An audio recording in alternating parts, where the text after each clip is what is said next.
It doesn't matter. He tapes over my voice with what he wants anyhow. That's true. I think, didn't I? I identified myself on the first film. Thibodeau over It's me here. the reverse speech part of it that really is. Okay, guys. Ready to go? And good day, I'm Ted Gunderson. I have a radio talk show out of the Amerinet Network, Tampa, Florida, 8 to 10 a.m. Pacific time, Monday through Friday. And last summer, the summer of 1997, I invited Chip Tatum to come on my show for a 2-hour interview. Well, ladies and gentlemen, that interview ended up 26 hours, and I had him back recently for another interview, another 20-some hour plus interview. This man is full of all kinds of information. And before I leave you and introduce you to Chip, let me just mention that my radio show can be heard on Galaxy One Transponder 17, 5.58 frequency wideband audio satellite. So today I have with me Chip Tatum. This man is unbelievable. 25 years, CIA Black Ops operator. Chip, welcome to a video which you and I are going to distribute. Tell the world about what went on behind the scenes in your Black Op operation. Thanks, Ted. Great to be here. Great to be here. With Great you. to be here. Yeah, Huh? great to be here. Chip never could speak English too well. No, this guy's very intelligent and a good man, great American. I'm very proud to be a part of his, at least spreading the information out to help Chip any way that I can. And we have some books we're going to talk about later on, the Tatum Chronicles, and Nixon's Darkest Secret, I think is, yes, Nixon's Darkest Secret, which we will discuss. But before we go into the books, Chip, how did you become involved in working for the CIA? And I guess we have to go back to your Army training and Special Forces and so forth, right? Sure. I flunked a chemistry exam in the early 70s and ended up being drafted, receiving my draft notice. In lieu of going into the Army or another service, I didn't really want to go to Vietnam. So I joined the Air Force. I was promised that I could be an air traffic controller under their Project Guarantee. They did make me an air traffic controller, but they made me a little bit different type of air traffic controller. They sent me to Army Jump School and Special Forces training, and I became a combat controller. During my first tour in Vietnam, I was on a classified mission. Having completed the mission, we were captured. I spent time in captivity, and when I came out of captivity, we were debriefed by the CIA station chief out of Saigon, Bill Colby. From that time, in 1971 until 1992, I was one of the boys. Okay, now Chip, you joined the Air Force so you could be a traffic controller, right? Air traffic controller. And you were told that you wouldn't have to worry about being in the front lines, right? That's right. Even if I did go to Vietnam, I would be in an air-conditioned control tower hundreds of miles from the enemy. And like so what other jokes do you have for us today, huh? I'd still like to find that tech sergeant recruiter. He probably went underground. If he knew as much about you as I do, he probably is disappeared maybe even, huh? Okay, Chip, so you're over, you had like over 100 jumps behind the enemy lines? Right. And this was before you became involved in CIA operations or before? During. During. So after your capture, you were grabbed by the CIA and they liked, you know, what you'd done, of course. Now, what why were you captured, and what led up to that? Was this Operation Red Rock? This was Operation Red Rock. Okay, then let's go back before that. Okay. And tell us about Operation Red Rock. When did you first have an inkling that you'd be involved in this operation? Well, excuse me, just a minute. Operation Red Rock is a code word, right? That's a code name for the particular mission that we were on. And they always have code names, right? Or numbers. Sometimes they have numbers. Right. Okay. So when did you first have an inkling that you were going to be involved in this operation? I had just jumped in, parachuted into NKP Thailand, the base that I was TDY to, and when I landed on the pad, at the medevac pad at the hospital, a chopper was inbound, and when the chopper landed, a Special Forces captain and some other people got off. One of the patients, one of his men, was on a stretcher. The captain went in, and the colonel who ran the base was there to meet me. It was an award ceremony. When they were going in, he said something to the colonel, and they all turned around and looked at me, and I knew I was in trouble then. And what happened after that? The following morning at 3 a.m. I was called into the colonel's office. And let me tell you, folks, I was a little airman, you know, just made buck sergeant, and I rarely had contact with a colonel in my life. One time, and that's for disciplinary purposes, in Oklahoma City. And how old were you then? 19 years old. Just a kid? Just a kid. So when they told me I was to report to the colonel, I knew I was dead. I'd done something not wrong. yet. I'd done something wrong, and I was fixing to get it. But Chip, had you had Special Forces training at that point? Yeah, I had spent almost a year in Special Forces training across the United States, Sea Survival School, POW, jungle training, the works. And what did the colonel say to you when you walked into his office? He told me that I was there to join a mission, a team, a joint task force that's been put together for a classified mission, and he gave me the opportunity to talk and let him know how I felt about it. And he said, "How do you feel about this, Sergeant Tatum?" I said, "Well, you know, sir, I'm new in country. I really don't, other than schooling, don't have the experience of someone you need for this. I think you ought to get someone else." He said, "I didn't ask you what you think. I just gave you the opportunity to accept it before I told you you're going anyhow." Okay, so you volunteered, in other words. He volunteered me. Yeah, right, okay. And what happened next? Did you go into training with these people then? With the other crew members? Went and packed up my gear, was on the chopper out of there within an hour.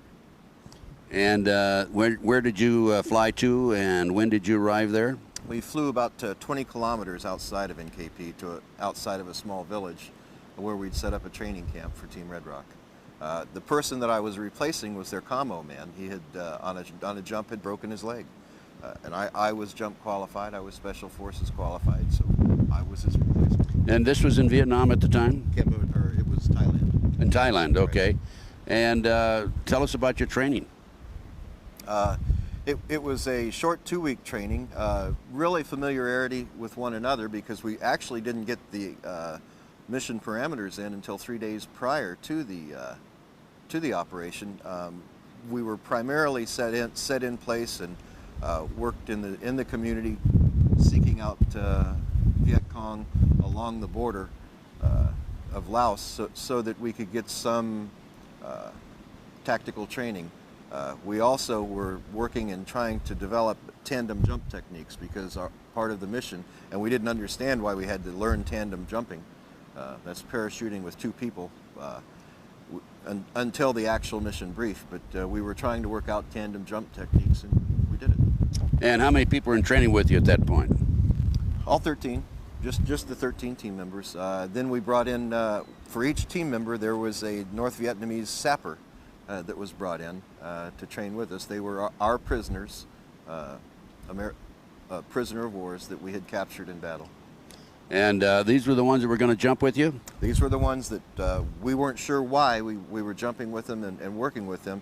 All we knew is that these were the men that we were going to be doing something with at that point. Did you know any of these other crew members before this? No, like I say, I was the only member of the Air Force, and I'd just been in the Air Force for a year, so no one.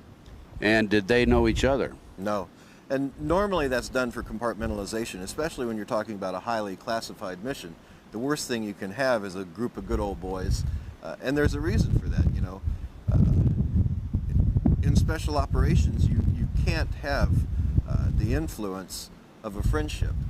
It can clutter your mind and keep you from doing the mechanical operation that you were trained to do. Because conceivably you could be asked to kill one of your fellow associates or fellow soldiers too, right? They may under come certain to you, circumstances. They may come to you and tell you that he's a spy in the group and he needs to be taken out, and if you're his friend, you're going to be probably more apt not to do it than if you just didn't know him. And did you know the last names of these individuals? No. We all had code names. Mine, although they called me Bulldog in country, the actual code name I was given while I was there was Highway. Why? Any particular reason for Highway? Our captain, team commander, would always explain to us it's my way or the highway, and he'd tell the team that. Well, I was willing to take the highway. I wanted to leave, especially after I saw the kind of things they did. Those guys were crazy. For example? So I took the highway. Well, at one point they were saying how high the helicopter could go and jump without a parachute without getting hurt, you know. Just for fun. I mean, this was an in-country activity, and they had a contest every year where they would take and they just jump out of the helicopter as it was exiting the AO. Well, there were a few guys broke their legs on that one, weren't there? You bet. That's how Reddy, the guy I replaced, broke his leg. How high would they go, by the way? Well, I went high, and I was dizzy for about 2 hours. How high were you when you jumped? I think it was about 35 or 40 feet. Oh, you had to know how to roll then, didn't you? Oh, roll. I didn't even know I thought I was stepping out of the aircraft onto the ground, but he'd taken off already. I thought he was just hovering, you know. So much for surprises, huh? Sure. Okay, so you saw these crazy guys training, and you said, hey, you know, I wish I'd taken that assignment back 100 miles behind the enemy lines in the, at the airport as air traffic controller. It didn't work out too well. So what happened after that, Chip? We were called back into Task Force Alpha. That was the intelligence entity. That's where all of the intelligence was gathered for the South Vietnam area of operations, and integrated and then passed out. So anything that comes out of Task Force Alpha has to be the correct information. Everyone accepts that as being authentic and on target for our intelligence. We were called back to Task Force Alpha. We met for our actual mission briefing. When we went to sit, the colonel called the room to attention, and in walked a general and a couple civilians. We'd already been told that there are a lot of suits around, and that just means CIA in the area. A lot of activity, suit activity, so we knew something was up. The man who actually briefed us, we nicknamed Mr. Peepers because he looked like the Mr. Peepers from the screen. Bill Colby. Name was Bill Colby. And he was station chief there for the CIA in Southeast Asia? And actually, the CIA does not operate in a arena, was not allowed to operate in that arena as the CIA, so his actual designation was Ambassador Colby, attached through the embassy in Saigon. You know, political officers are political officers, and that's how they get away with that. Yeah. So this was the night before you jumped on your mission? It ended up being 3 days before we jumped because we had some weather delays on the mission. The other man that was with him, the general from Washington, was General Haig. Alexander Haig. That's correct. I know him well. As a matter of fact, I interviewed him in the White House on occasion when I was with the FBI. That's another story. I'll tell you that one someday, folks. I never have revealed that to anybody about my interview with General Haig. And then I saw him years later at a banquet, State Department banquet, and I walked up to him. By the way, I read him his rights when I went in the White House. I said, you have a right to remain silent, you have a right to an attorney. And I met him at a banquet years later, State Department, and I walked up, he gave the speech. It was, you know, a social affair. And I introduced myself. Oh, he says, I remember you. He says, are you going to read me my rights today? He's pretty bulletproof. Yeah, he is. Go ahead with Alexander Haig. So Alexander Haig and Mr. Peepers are there, Bill Colby, who later became director of the CIA. Right. And what did they tell you? They explained to us that the reason General Haig was there is that he was the assistant to our national security advisor, Henry Kissinger. Kissinger worked directly for the president, and the president had decided that it was in the best interest of the country and of the war to see to the end of the war as quickly as possible, and Operation Red Rock was one of those key elements to that. They needed to get the foreign nations, Laos, Thailand, Cambodia, more involved on the offensive level rather than in a defensive posture in the war, so that we could start extracting troops out and leave the arena. What we needed to do was jump into what they had planned for us to do was jump into one of our allies' countries, dressed as North Vietnamese sappers. That's why we were working with these other sappers. A sapper is what, a prisoner of war? No, a sapper is a Vietnamese communist soldier. Okay. Right. Tunnel diggers, you know, we've all heard about Okay, the tunnels over right. there. Guerrillas, I mean, Okay. a true guerrilla, very well trained. So these sappers are who we were actually going in with to Phnom Penh Airport in Cambodia. The reason it was decided to do this was Lon Nol, the CIA-placed premier of Cambodia at the time, was still fence setting. He just wouldn't get in a heavy offensive posture against the Chinese-led armies of North Vietnam. He was sitting on the fence, so we decided if we went in as North Vietnamese sappers and totally destroyed the assets on the airport, which were primarily supplied by the United States anyhow. They were our aircraft that we'd given him. There were some French aircraft on the tarmac, but not many. If we would totally destroy those assets, it would make him realize that the North Vietnamese communists were actually coming in after his country now. And he'd get off the fence and ask us for help. Boy, it worked too. Well, you said we decided. You meaning people in Washington D.C. decided? Nixon himself. This was actually Dr. Kissinger's plan. So Dr. Kissinger came up with this idea. Nixon approved it. He approved it with the statement after thorough thought that, and this was debriefed to me by Mr. Colby, that no one can ever know. No one can ever know what we've done to our allies. Otherwise, we wouldn't be trusted anywhere in the world. And was that the case? That was the case. No one could ever know what we had done. And when we were debriefed with a 25-year classification period. That we well, you were debriefed years later? I was debriefed when I came out of the coma in the hospital in 1971. Okay. Now this is what year now again? Going back to the 1971. When you made the drop and you were debriefed. That's January of '71, and then I was debriefed in June of '71. Okay. Okay. So you made the drop with the sappers, right? Made the drop. It was a night jump out of a C-130. Night drop in. Just south of town. We made our way into Phnom Penh. We rendezvoused with our transportation. Our transportation was provided by Montagnards. Mountain men? Mountain men from Vietnam, special forces trained. Very good fighters, but the thing about Montagnards is if they saw that the platoon that they were working with, and the special forces platoons, or the recon groups they were working with, if they saw that they were going to lose, all of a sudden those guys disappeared into the forest. They weren't going to lose with them. Right. And they could negotiate those jungles like it was nothing. Now you were 13 men. Did you have 13 sappers? No, unfortunately we lost one sapper, and Snake just didn't get along with him. Neither did Pablo, but... Snake is code words for two of the guys in your crew. Snake and Pablo, yeah. They didn't get along with him. So we didn't go in with a full contingency of sappers. When we did jump in, the sappers had figured out that they weren't going in. We had told them, our interpreter told them that we were actually jumping in to turn them over and trade them for American prisoners, and they were in a release program. Well, they didn't believe that. So they had their own contingency plan set up, and when we were when we jumped in, they simply, because they were hanging below us and in front of us for the jump, they simply tucked, caused us to fall and roll, and tried to take us out. And how many sappers were there? 12 then? 12 and 13. And when it was all said and done, there was 8. 8 sappers? 8 sappers we left there. A few of them tried to escape and die as we traversed trying to get to our target. So 5 of them in total? No, 8. You had 4 of them then? Yeah, 4 of them with us. 4 of them died. 4 of them died right after you jumped? Right.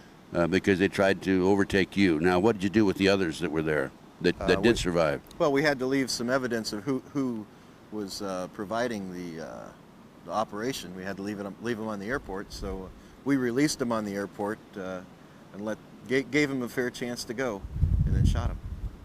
And in the meantime, did you commit your act of sabotage at the airport after that or before that?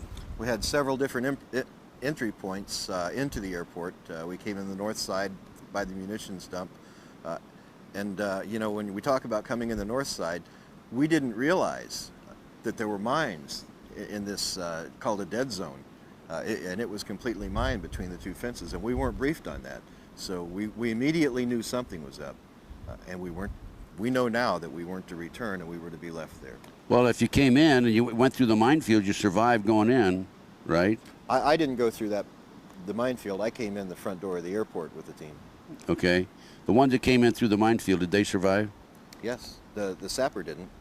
Oh, I see. They sent a zapper out ahead of them? The sapper, when they figured out they were in a minefield, they let him go ahead to clear the mines. Okay. So you committed your act of sabotage. Yes. And what about ground forces at the airport, the other side? Well, it was a staged arena. The ground forces had been pulled away. There was minimum security, just a skeleton crew there. We ran across the skeleton crew of palace guards that had been there, confronted them, and had to take them out. And so was your act of sabotage quite all-inclusive, or was it just kind of a hit-and-miss situation, just to let them know that so-called the North Vietnamese have been in there? No, it was fairly inclusive. We even had air support from pilots, whether flying North Vietnamese aircraft. They dropped some rounds on the airport so that we could ensure that the devastation was good enough to warrant Lon Noel's participation with us. And you've completed your mission. The sappers were eliminated. You left. How many survived coming out of there? There were 13. Every one of us. Every one of you survived. Every one of us walked out of that encampment. Weren't alive. they worried about one of you going and being identified as an Anglo at the airport, even though you're dressed in North Vietnamese uniforms? And there was a contingency for that. We had what's called slap packs. It's a napalm-filled container that we could pour the napalm on the body and pop a magnesium grenade, whiskey peat, and burn their body right there. So they're not there. recognizable then. Sure. Yeah. Okay, you got out, and what happened after that? How'd you get out of there? The Montagnards, who were tasked with the transportation, we had a rendezvous point. We met. We exited the area of operation and started heading north out of town. We knew it was 15 to 25 miles to the northeast of town was our rendezvous point where we were to be picked up. But that, it's not like the interstates we have here. These are little roads. We had a first indication that something was wrong because our platoon sergeant, Pop, saw that we were going in a little bit of the wrong direction, and we never really turned to the northeast. And then the timing was off. All of a sudden they stopped, and it wasn't long enough to have gone 15 clicks or 20 clicks outside of town. So 15 kilometers, you went maybe, what, 5, 10? Maybe about 10 after we left the limits of town. Right, right. About so 10 you stopped, and what happened then? Well, we were in a large vegetable truck with canvas sides. It stopped, and the Montagnards got out, but all of a sudden we heard receivers click. They were loading their weapons. So Pop and my way, our team commander, moved around to the back of the truck. They each took out a grenade on each side and tossed the grenade up back toward the front of the truck on the ground. They didn't pull the pins, they just took the grenades out. When you're a person and you see a grenade fall, you jump, you dive, you try to get out of there, and that's what the Montagnards did. After they'd thrown the grenades out, they immediately jumped out and took control, overcame the guards. The interrogation started, and it didn't last long. They asked the first one the question.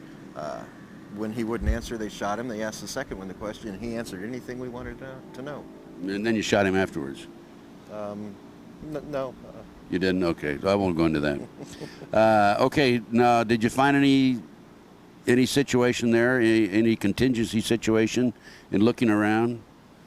I mean, well, as we looked why around, did they stop at that particular location? As we looked around, we went out into the field, and we found that there was a large hole that had been put in the ground, and that was going to be where they were. He told us.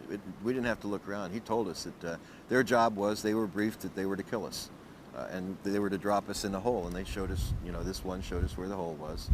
We actually used that as a command post area to call in aircraft for support, move the pickup zone from where it was to this new pickup zone. We spent some time through the day and into the evening waiting to be picked up. It was quite comprehensive what we had to go through just to communicate out of the country and get an aircraft to come into a place that we weren't. You know, we contacted Moonbeam, which was our airborne command post in the area of operations on HF frequencies, high frequencies, and tried to get them to come in, and you know, the pilot said, well, you can't be there because we aren't there, you know, in Cambodia. And that has only recently, I guess in the past, what, 10 years or so, come out that, yeah, we really were in there. We really were operating in Cambodia. We really were operating in Laos.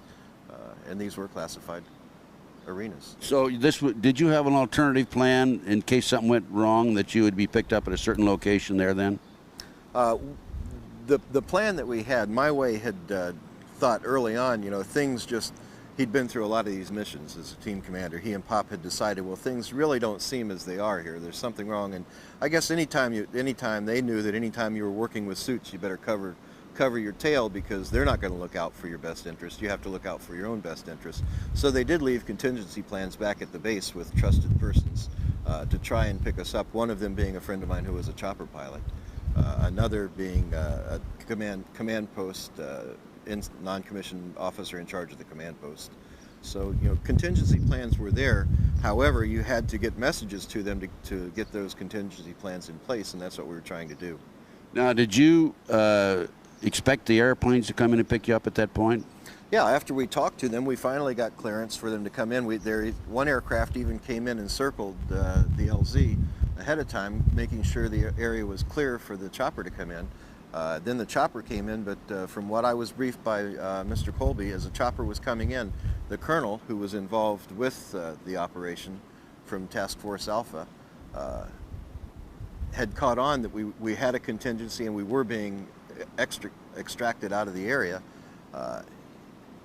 He didn't want it to happen. He was promised a star if we didn't come back. Now, you're telling me you had your own contingency without the colonel knowing about it, and he found out about it. You bet. He found out about it. You are clever, aren't you? Not me. My Way and Pop, Ted. My Way and Pop. My Way and Pop. They were wonderful teachers. They could see ahead. And Pop has severe brain damage today from that. You still alive? Still alive, yes.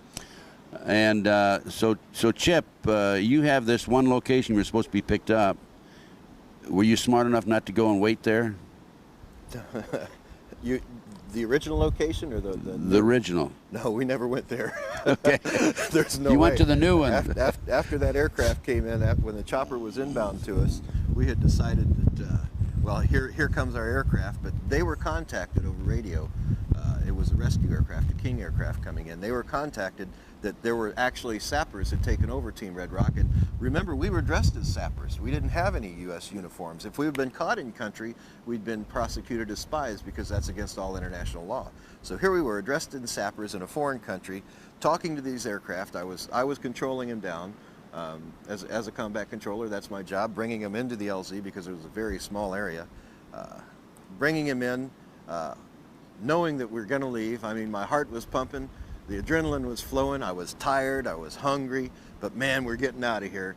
And all of a sudden, the door guns on the Jolly let loose. I was when I was debriefed by Bill Colby. He said the colonel had called them and said that Team Red Rock had been overcome. It's actually sappers, and protect yourselves. And they saw sappers. Remember, this is the man who runs the intelligence entity for Southeast Asia telling him this. So they fired. And how many did you lose there? 2. And how did what? I mean, they didn't come in and clean. So you're down to 11 now. Down to 11. They actually had called in. We lost 2 men, and but we had to return fire on the aircraft, shooting out the rear of the aircraft rather than shooting at the pilots because we didn't want to hurt our own guys. You know, Did the plane go down? No. We shot. Look, from the smoke and everything, it looked like maybe some hydraulics were shot out on it or something. We weren't sure. At any rate, they left the area, but they called in some air support to drop on that LZ. Bombs? Drop napalms on it.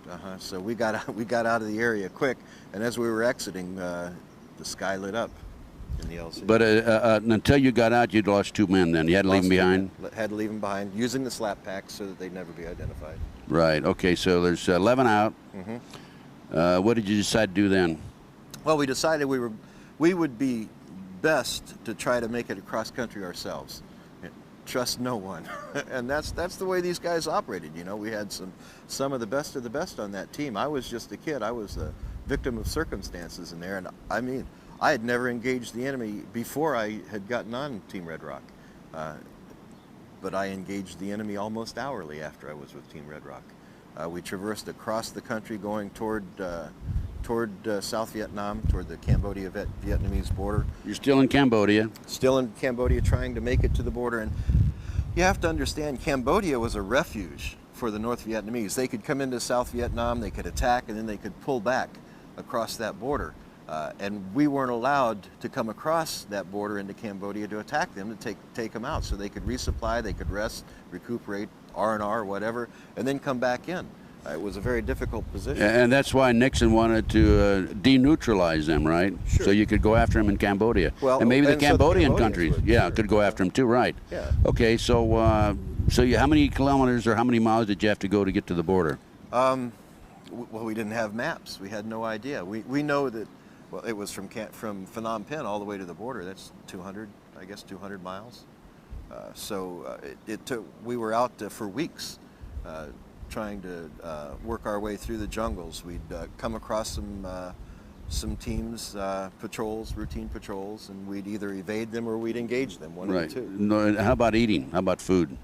Food was pretty easy to get. You know, as a survival, we'd come across villages too, and we get food from the villages. But You must have shocked the heck out of the villagers then, huh? no, we were still dressed as Oh, sappers. I see, yeah. But I mean, you know, you're a white man, right?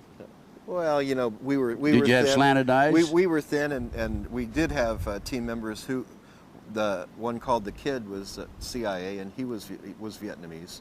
So you know, it wasn't that we didn't go into the villages ourselves. We'd stay back in the shadows of the forest area, and the Kid would go in and talk to him and get the food. And so you know, it wasn't. Did he survive, the Kid? No, the Kid did not survive. Okay, but okay, so you made your way across some maybe 200 miles, and how close were you? Within 4 miles of the border. Oh, you're kidding. And then we saw some F-4s circling the area. Looked like they were trying to get into an area, but there was a AAA artillery site, anti-aircraft artillery, firing on the F-4s. And you know, we still had some munitions left that we could take them out with, some C4 packs. So we decided, hey, you know, we'll just take this out. And that was probably our greatest mistake.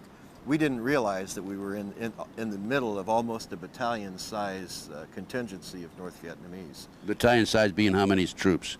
I have no idea. I know that as we counted troops and as we passed encampments, easily over 2,000. And here's 11 men trying to survive 4 miles from the border, and you decided to take this anti-aircraft. Blew it to hell and back, too. I guess you did. But that was a mistake because that brought a lot of undue and unnecessary pressure on you.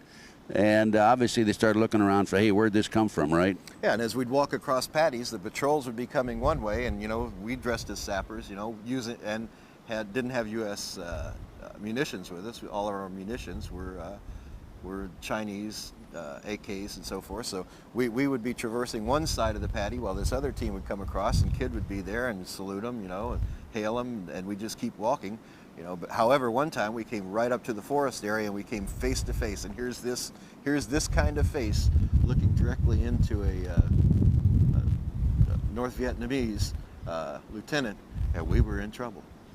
Obviously. Did you go into combat then, or did you try to? Went right into combat then. Oops, let me see, where's that AK whatever, huh? You know, they didn't have enough bullets in those for me.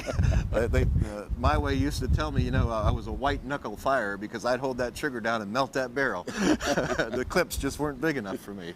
So you had hand-to-hand at that point? I had hand-to-hand. I'd melted barrels. We actually ran out of ammunition. We had to overtake other patrols to restock ourselves. I mean, these guys were good. They were the best, Ted. They were true American heroes, doing their job as best they could. Don't you think there's someday, Chip, that we can honor these men, but there's no way of knowing their last names, is there? Well, you know, Pop knows a couple of them, and I think that someday he may be willing to do that. He does have severe neurological problems. He's able to talk. He knows me. He remembers what went on, but it's affected his motor motor movements, and he's not willing to do anything he thinks that will endanger his family. Can't blame him for that. Not at all, no. And he's still alive, and where is he? What state is he in? Oklahoma. Oklahoma. Good old Okie, huh? Mm-hmm.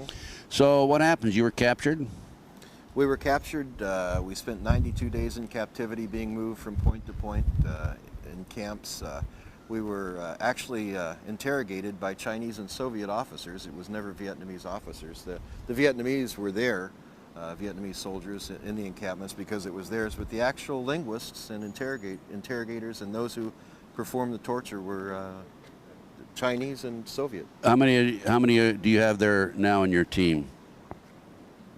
I believe 10, maybe 9 ended up in captivity. So you lost 2 along the way. Mm-hmm. And where did they incarcerate you?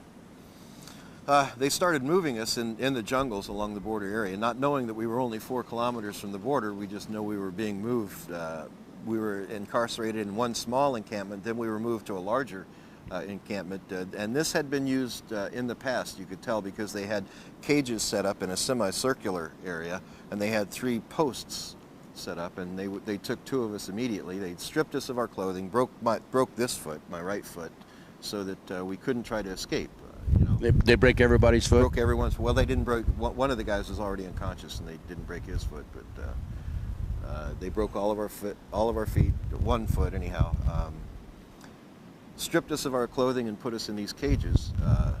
Two of our guys they put on the posts, and we thought that they would be tortured right away, but they weren't. They put them on those posts so that we could watch them as they suffered up there. They weren't given food. They weren't given water. The rest of us were given some water and some food on occasion. And when you say put them on the post, they tied them to a post out there where you could see them from your cages. Mm-hmm. And who interrogated you? Say a Russian and a Chinese officer? The Soviet officer seemed to be in charge of this particular camp, and the Chinese officer his cohort was actually the man who administered the torture. Once that started. Do you want to go into the torture at all, or would you prefer not to? Yeah, I thought so. How about how many men were tortured? Were you all tortured? We were all tortured, and when it was all said and done, there were 3 of us alive. When we were finally released, I shouldn't even say released. You were rescued, actually. We were rescued by a Marine Recon Patrol, and boy, I'll tell you, I love those guys. I guess you do. All you Marine Recons out there, aces up, buddies. That's the only reason I'm alive today. Well, so there are 3 of us survived. So 13 came out of the Cambodian airport.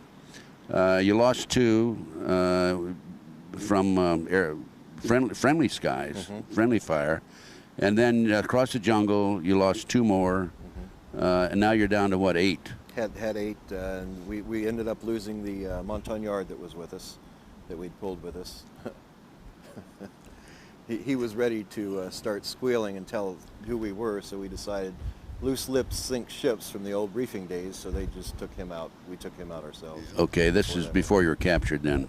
No, after we were captured. Oh, did you? Okay, okay. We were bringing him back to put in front of that colonel before these guys did to that colonel what they intended to do to him. Okay. So can I mention the colonel that you had a medal on his, a religious medal on his? Our captain. A captain had a religious medal on his, around his neck. Had a St. Christopher medal. I think that's right. I'm not sure, the Medal of Travel or something like that. Yes. And they, just if I can mention this, just one thing, one of the tortures that they did was skin him alive, right? Skinned him alive, right. In front of the rest of you. Put him in a configuration like a cross as a Christian and skinned him alive in front of us, held knives and bayonets to our temples, required us to watch it. If we closed our eyes or tried to turn our heads, they'd start pushing in. God have mercy on his soul. Tragic. Then, so you're rescued, mm-hmm. and there was a fight there at the camp between the Marines. The Marines didn't know we were in the encampment. They came in. They were mapping the area for Lam Son 719 was the mission number.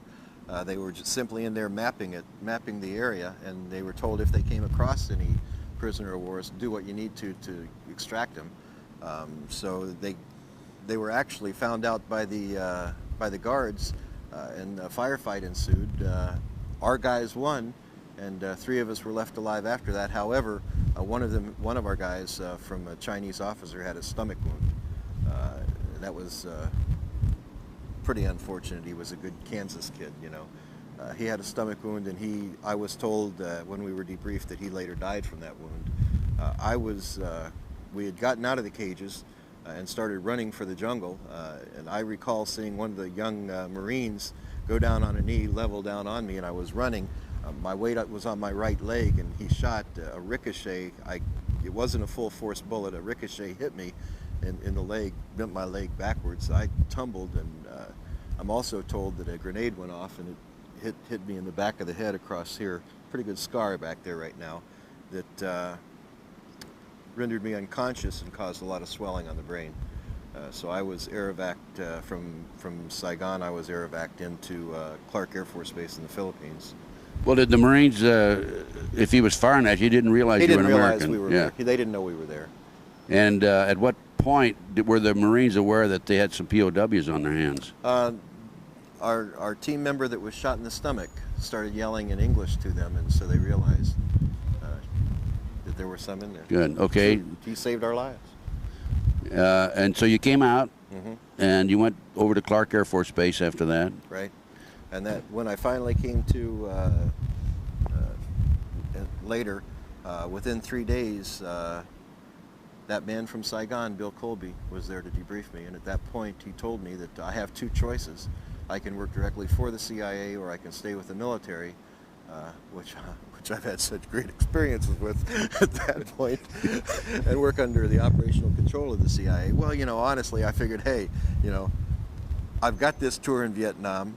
I can stay in the States now. I never have to come back. I said, okay, I'll stay in the military, because with the CIA, I know I could go anywhere, you know. But I had a government commitment still, so I said, I'll stay with the Air Force.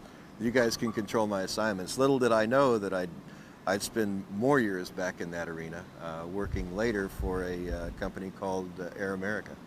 In the debriefing session, if you can tell us this, were you informed of the fact that as to who put the orders out that none of you should return, none of you should come back alive? He told me that it was Nixon gave the order that no one can survive. And Bill said that when he got that order in, Haig and Kissinger disagreed with it, but the orders came from the commander-in-chief himself. So he had to plan the contingency as such. He said, but Sergeant Tatum, I planned it so that I knew you guys could overcome this obstacle.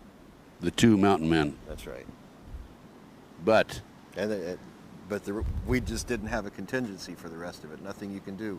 When you have a United States Army colonel and United States Air Force colonel, both become traitors to their country. Where are these colonels today? I don't know. Okay. So much for that question. That's the safe answer. I wouldn't put money on that one. Okay.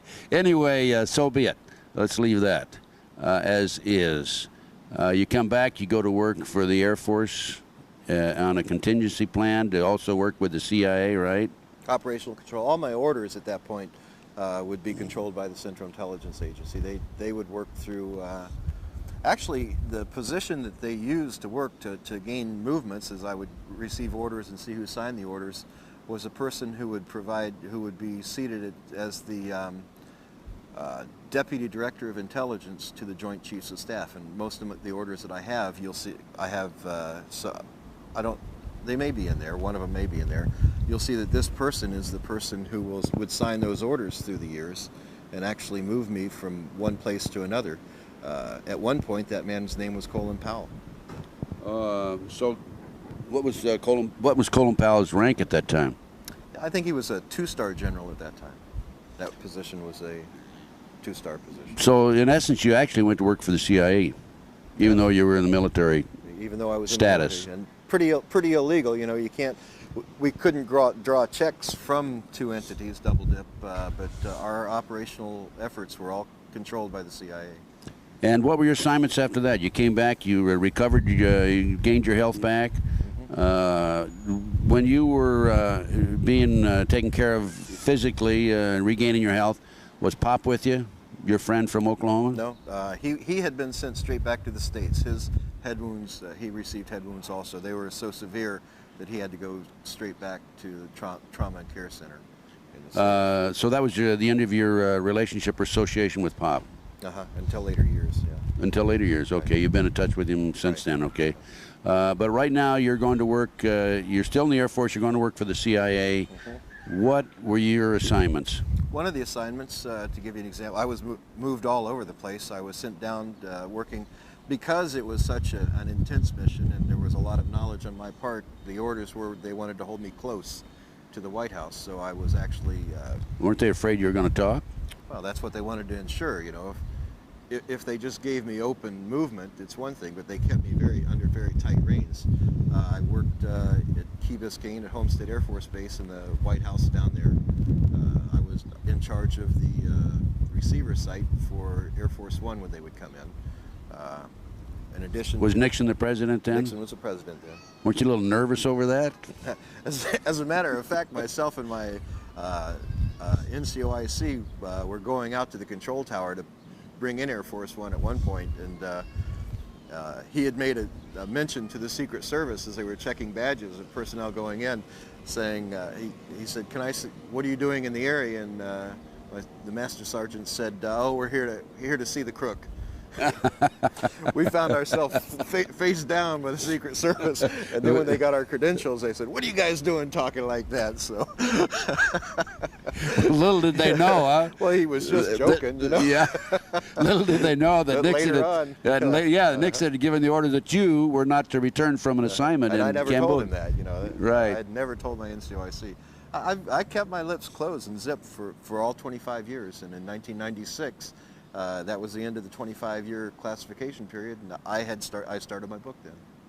But before we go up to 1996, Chip, you had some assignments involving drugs and drug running by the CIA, right? Well, and yeah, you're not reluctant to talk about that, are you? No, in two different arenas. In in the Vietnamese conflict. There was some involvement simply because the Air America pilots, you know, sometimes would carry drugs, sometimes they'd carry wheat, sometimes they'd carry rice, sometimes they'd carry weapons, you know.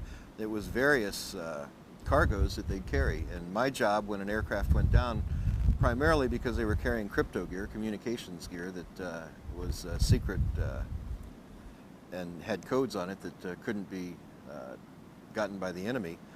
I would have to jump in, I'd retrieve this crypto gear, and many times retrieve the precious cargoes that was on board, heroin sometimes, and see that it was extracted. Air America being a CIA air operation. CIA air operation, yeah. So you had that in Vietnam, and then you came back and you went to work, you were involved in... Actually, when Nixon went to Peking, I was involved in that. Okay, tell us about that. I was sent ahead of him into a place called Guam. I controlled the aircraft across, and then I was moved over closer. And what year are we now? That was, I think, 72. Okay. Maybe 72. So you went to Guam. You were to control the air traffic. Controlled the Air Force One across, and then we were also one of the primary communication stations. I was moved to a place that we use today, even as a primary commo spot, and I can't give that place away, but it's very close to China, to the Chinese border. Then we were moved there to maintain contact in case there was an emergency, so we could put fighters in. And but that was it. I mean, basically you were just guiding the plane. I mean, keeping the lanes open so no other aircraft would be in that air lane, right? We'd keep aircraft 25 miles from Air Force One. We'd have 2 fighter aircraft in front of Air Force One, 2 fighters to the rear, and have rescue aircraft up in different locations along the way. And, okay, there's nothing unusual about him going to Peking, though, was there? No, nothing at all. Okay. Other than he's the first president, you know. To go to China. Right, and now going along with him with open access was Dr. Kissinger, so. Right. Okay, let's go back to your CIA activity in South America, Central America? In 1978, I actually left service of the government. That Bill Colby had, being my handler, had moved on in the early 70s to Washington to take a position, and ultimately became the director of the CIA. He maintained, because of the sensitivity of what I knew from that mission, he maintained direct control over me. And when he passed the baton on to the new director of the CIA, that new director called me back out of the field. I was in Yugoslavia at the time. Colby debriefed me, and Mr. Bush rebriefed me. And he was explained during the briefing and debriefing that I was loyal, I was a good man, and anything he needed, I was a trusted entity, and he could count on me. I had no problems with that. Bush was head of the CIA at that time, and he personally debriefed you? He personally in-briefed me as his personal... In-briefed me, yeah, right. Mm-hmm. As one of his personal assets. Right. So that was my first contact with the man who would someday become president. Bill had become a good friend, Colby, through the years, and worked with me, trained me, taught me the ropes, and he told me, he said, Chip, you know, you do have some enemies in Washington. You know that Haig and Kissinger are very powerful men. Nixon's a very powerful man. You need to be sure that maybe you need to leave government service. You don't have me up here to protect you any longer. So I did. In '78 I left. I relocated to Colorado, started my family, got married, relocated to Colorado, started a little sandwich shop, and I was in the sandwich shop one day, and in walked these two guys with sunglasses and... Suits again. God, those suits. Okay, you're jumping ahead now. I want to go back out to Central South America. Are you avoiding that, or? No, we haven't gotten to that. Oh, you haven't? That oh, really? was in 1980 when I was reactivated. Oh, in 1980 you were reactivated. Right. Okay, so you go to Colorado, and all of a sudden, two guys with suits walk in with sunglasses, and what do they say to you? They say Bulldog, and I just thought, oh no. And I didn't answer. Then they said Pegasus, and that was the code name that I was given. So I knew, you know, I didn't know who they were at first, but when they used Pegasus, I knew I was toast. Right. Pegasus was a code word used for your operation. Right. You personally? That was my code name. Okay. So I was told that my new assignment was to go to a place called Fort Campbell, Kentucky. But you were out of the service then. As a reserve officer, you're never really, you know. No, you were in the reserve. In the reserves, right. Okay. I was reactivated. I was sent to a place called Fort Campbell, Kentucky. They decided after the problem in the desert, trying to get the hostages held in Iran, where our aircraft all went into one another, that they needed a task force set up for anti-terrorism. So they decided they'd put together an aviation task force at Fort Campbell, Kentucky. They took CIA assets, CIA officers, they put them under the control of the National Security Council, and they built this new unit called 160th Aviation Company that really wasn't on any of the military TO&E equipment lists. So there we were. Another covert operation. Another covert operation building itself in Fort Campbell, Kentucky. During the time from 1980 through 1984 that we were building that unit, testing different techniques of flight, testing different flight platforms. A lot of them I can't talk about. We would get into some heavy losses because we were doing things that never were done with these helicopters and other aircraft that we were flying. And so on one particular occasion we lost one of our unit commanders, a major, flew into some high power lines during a nighttime exercise. He was killed. His co-pilot, a warrant officer, had his legs cut off. During the post-crash investigation, a man from Washington came in and he identified himself as Jake. He was accompanied by another man who wouldn't identify himself, and so we just nicknamed him the Snake. Jake the Snake. Jake and the Snake. That's who was there. He was a pretty slimy guy, you know. We would later find that Jake was a person who was attached to the NSC, and his actual name was Oliver North. And that's your first contact with Ollie North? That was my first contact with Ollie North. And so what happened after that? We had, the United States government had pushed for a little rebellion down in Central America. a place called Nicaragua. They had pushed and helped organize a group of rebels called the Contras. They talked them into fighting against the Sandinistas. I don't know why. I have some ideas why, but I won't get into just my ideas because I don't know why, other than someone thinking that it's a terrible thing that a country have its own sovereignty and not do like we are. Have this And not be ruled by the CIA. Right, right. At any rate, the CIA promised that they would fund and they would back this rebellion, but a man named Boland came out with an act in Congress that after we had set this thing up and it started, the war was in full swing down there, didn't allow us to support them any longer, except in a humanitarian effort. So the next thing I knew, I guess because of my contact with the then Vice President of the United States, who actually oversaw by National Security Decision Directive number 2, actually oversaw all intelligence operations. George Bush. George Bush, having been personally handled by him, and him knowing that I was reactivated and working in this special operations unit in Fort Campbell, Kentucky, they said that we want you to go down posing as a humanitarian down there. And in the briefing with North, I said, what do you mean as a humanitarian? He said, you're going to be a medevac pilot now. You're going to fly medical aircraft into these Contra camps. That's humanitarian. It's allowed. And you'll serve, in the briefing he said, you'll serve 3 entities. You'll serve the United States Army as a medevac pilot.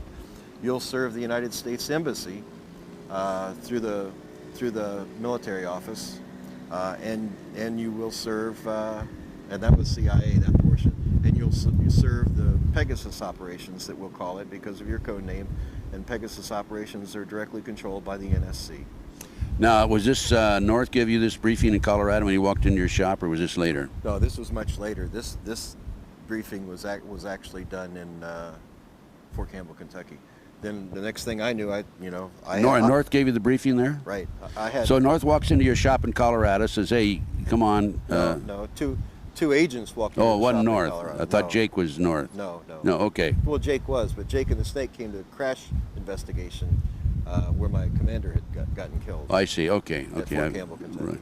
So the people that walked into Colorado, that was not They North. were just a couple agents coming in to let me know I'm going back to work. Okay. All right.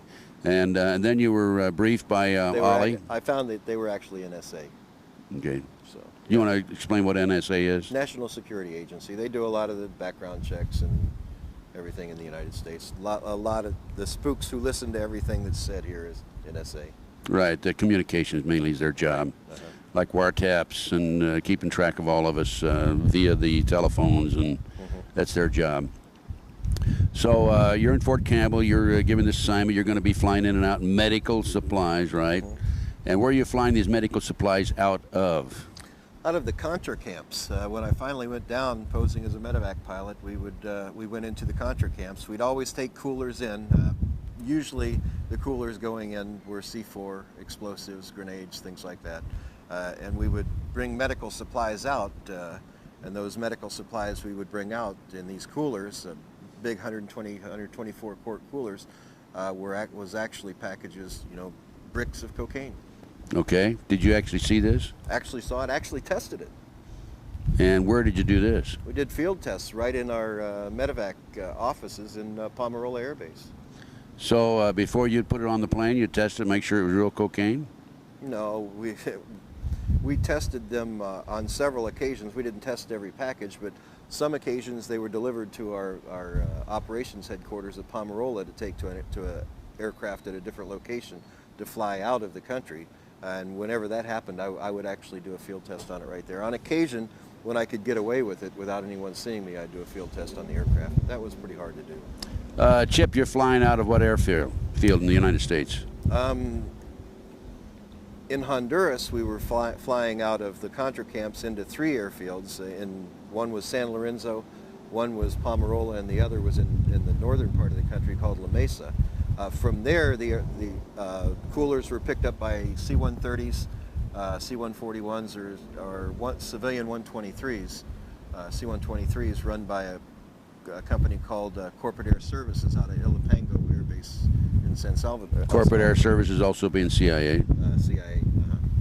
And they were flown back into the States, I would find on a meeting on March 24th, 1985, that there were actually 3 different legs that stuff was moved on, and those legs were into Ohio, into Colorado, and into a little place in the center of the country in 1985 called Arkansas. What airfield in Arkansas? I know that there were 2 airfields in Arkansas. One was Arkansas Air Force Base, and the other one was a place called Mina. And how about in Ohio? Into Dayton, Ohio, and then in Colorado it was into Lamar, Colorado, and Pueblo, Colorado.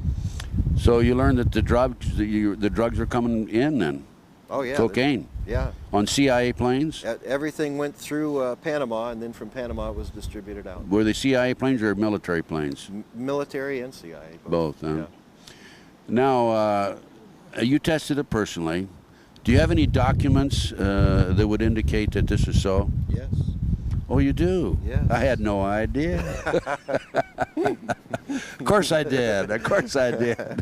That was a loaded question, Chip. I know it was. I knew the answer to that before I asked it. Okay, tell us about that. When I started finding the cocaine on board the aircraft, I decided, hey, you know, this could go one of 2 ways. They could set us up pretty darn quick here if they ever wanted to get rid of us. Because of our knowledge, and especially because of my knowledge, because Bill had told me, you know, Chip, watch your butt, buddy. You know, you have some real enemies here in Washington. So what I did is we would be required to file flight plans when we'd leave Pomerol Air Base, where we're based out of in Honduras. We'd file flight plans, and when we'd come back, I'd go to base operations and write on the back of that flight plan what we found, where we took it, who was on board the aircraft, and what went on during the flight. Basically, I debrief right on the back of flight plans. When a trusted Honduran official, who happened to be the brother of the Honduran Army Chief of Staff, saw what I was doing, he said, "We're going to keep these, you know, in a safe place. This is our insurance, Chip." I said, "Oh, okay." And those notes are available in, right? Tatum Chronicles. In the Tatum Chronicles. I'm sorry, those notes are available in the Tatum Chronicles. I went back to Honduras in 1985 and picked up those certified copies that are in those.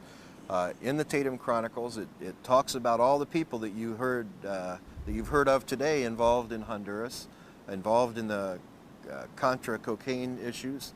Not only that, it also talks about persons before it even happened, because these are certified copies that were sealed in 1985 by Honduran officials. It talks about people who needed to be neutralized and assassinated, and who later were killed. And Chip, what'd you do with these documents, besides hiding them around the world? I also published them in the Tatum Chronicles when I was charged with treason. I was told to give these documents up, or I'd be charged with treason and be put to death or spend life imprisonment. So I called the Secret Service officers that came in and told me that were tasked to tell me this by the president, and I called them in and I said, "Okay, boys, I've got the documents for you, come get them." In the meantime, we published this, sent it to the White House Library, sent it to the White House, to James Dorskin is his name, the personal assistant to the President, Clinton, sent it to Mr. Bush, sent it to others involved, and to Capitol Hill. And then I gave these guys the copy, the Secret Service agents, and they said, "You just signed your death warrant." I said, "Kill me, boys. Let's go." And I might also mention that you had some other papers and other documents you held back, right? You know, over 25 years, I was able to compile quite an insurance policy. These documents are nothing compared to those documents.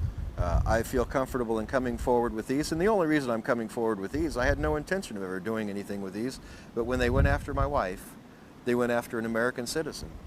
And that's unacceptable in my mind. Going after other foreign intelligence officers, foreign politicians and all, you know, that's just part of the spook business. That's what we did in counter-espionage, but you don't do that against our own citizens. When you try to neutralize an American citizen, you've gone against everything I believe is right, and I'll do everything I can to expose the men involved. Now, you have other documents around the world, right? You have videos and printed matter. Videos, audios that have been placed on the videos, many video clips of different meetings I've attended, different orders being given, documents that have been put on the video. You know, technology is great, Ted.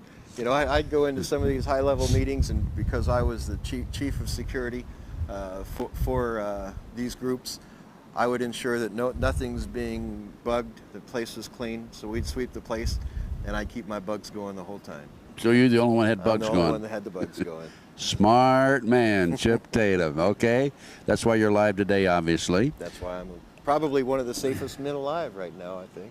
I would think so, because if anything happens to you, then these come forward, right? That's right.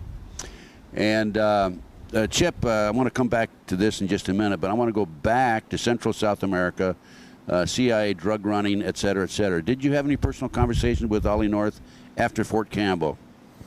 Sure. On one particular occasion, well, on many occasions, Ollie was down there.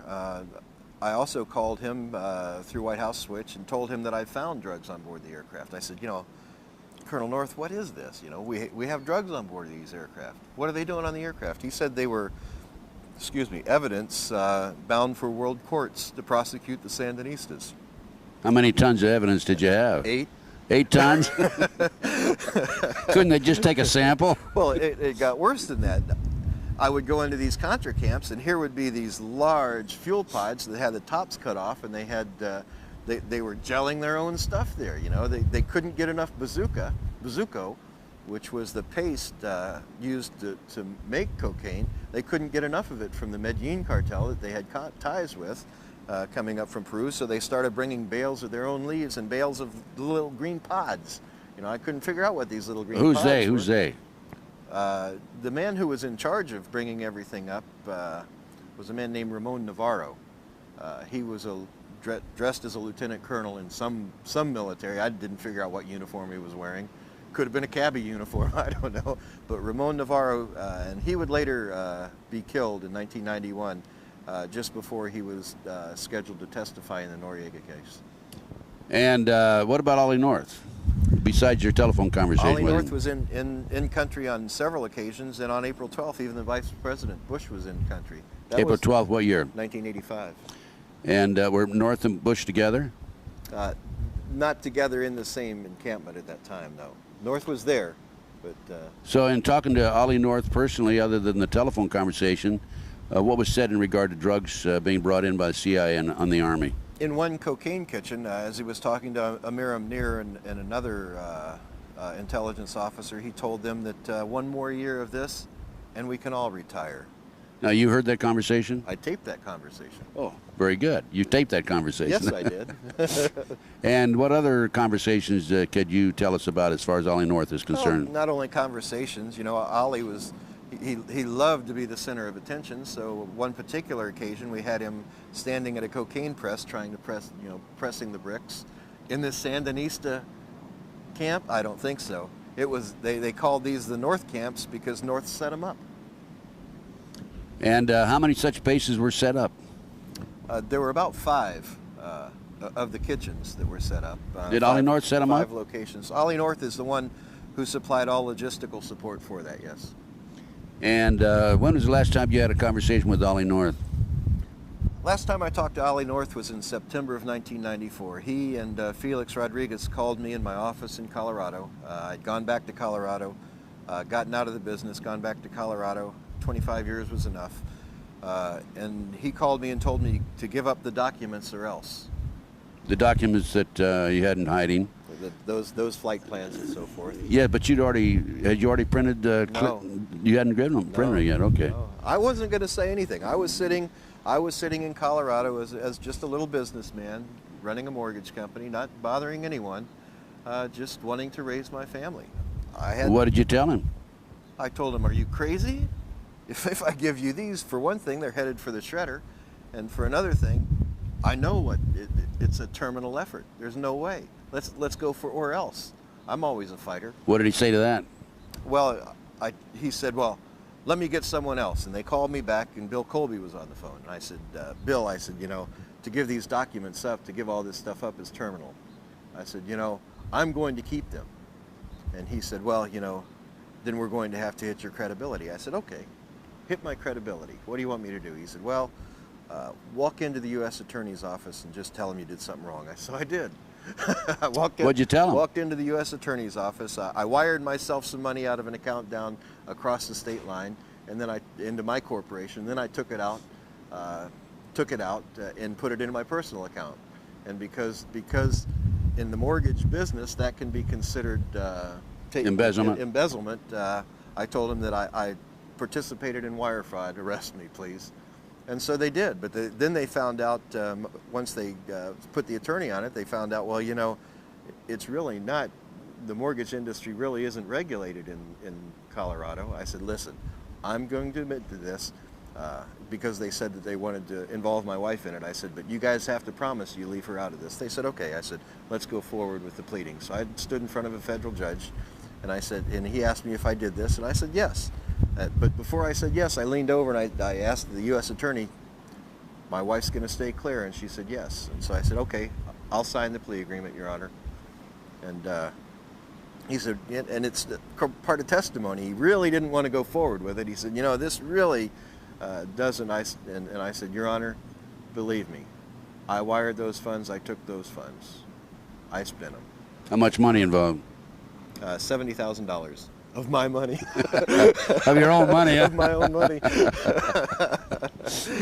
Okay, but they didn't leave your wife alone. They didn't. They came after her, and so when I went before the judge for sentencing, I told him at that time, you know, I didn't want to go forward with it. I'd like to withdraw the plea. But it was too late at that point. He said, the thing to do is, after this is all done, you can go ahead and ask that the plea be withdrawn at the appeals court. And that's where we're at now. And you're getting ready in a couple of days to go in. You've appealed it. The appellate level, you're going to have a decision in about 2 more days, right? On the 24th of February. Are you looking at prison time? No, I don't think so. I've already spent 2 years of that time in prison, and I don't think that they want me back in prison. I really don't think they want me back in prison. They want you to be quiet. I was due to do 47 months, and the last thing they wanted was me in prison, simply because there were death threats against me in prison, and 2 NSA officers came in to see me when I was in prison at Jessup and told me that the warden advised them that there were people that wanted to kill me from the Mexican Mafia and the Crips and the Bloods, that I had crossed them the wrong way, I'd hurt some of their men. Actually, I didn't. I wasn't offensive toward them. They have their little scams that go on, and I wouldn't participate. So their enforcers, one of their enforcers, I broke his leg, and they didn't like that. So they had a hit out on me, a contract in prison to take me out. And the NSA came in and said, you can't allow this to happen. If you're killed, those tapes will come forward. And I said, that's right. And they said, well, you got to give us the tapes. I said, kids, are you crazy? And it's unbelievable. They send such young kids in. At least they could send somebody mature, you know, that I would have a little respect for. But they send them young and dumb. That's the way they do it. Well, there's 2 factions in the CIA, I understand now. The graybeards and what do they call the other faction? The snot-nosed Bush kids? Yeah, that's it. Snot-nosed Clinton. Snot-nosed Clinton now, huh? Snot-nosed Clinton.